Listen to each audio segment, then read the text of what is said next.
दोस्तों, महाभारत के ऐसे कई प्रसंग हैं जिनमें सुखी जीवन के सूत्र बताए गए हैं। अगर इन सूत्रों को हम अपने जीवन में उतार लें तो हम कई समस्याओं से बच सकते हैं। चलिए आज जानते हैं एक ऐसे प्रसंग के बारे में जब भगवान श्री कृष्ण ने अर्जुन को समझाया था कि घमंड नहीं करना चाहिए और कभी अपने शत्रु को छोटा नहीं समझना चाहिए।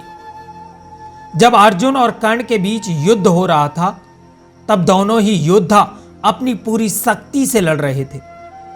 अर्जुन के बाण जब कर्ण के रथ पर लगते तो कर्ण का रथ 20 से 25 हाथ पीछे खिसक जाता था, जबकि कर्ण के प्रहारों से अर्जुन का रथ थोड़ा सा ही पीछे खिसकता था।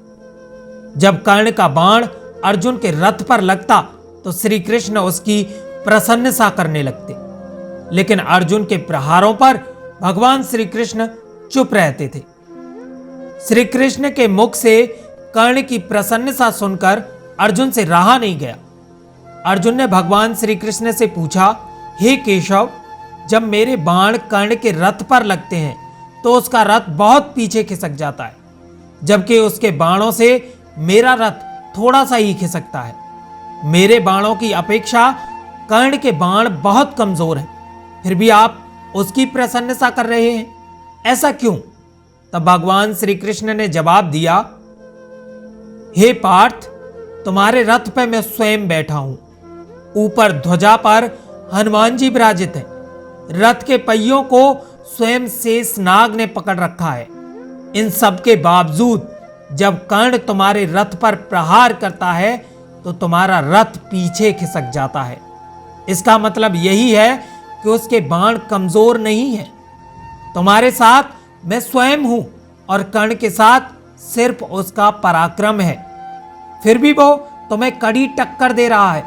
इसका मतलब यह है कि कर्ण बिल्कुल भी कमजोर नहीं है। ये बातें सुनकर अर्जुन का घमंड टूट गया।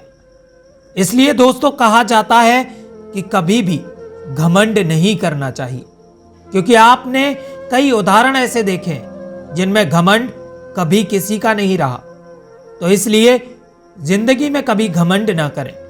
यदि आपको ये स्टोरी पसंद आई हो तो लाइक, कमेंट और शेयर जरूर करें। साथ ही हमारे चैनल को सब्सक्राइब कर बेल आइकन दबाएं ताकि हमारी हर आने वाली स्टोरी का नोटिफिकेशन आप तक पहुंच सके। जल्द मुलाकात होगी एक और नई स्टोरी के साथ। तब तक के लिए नमस्कार।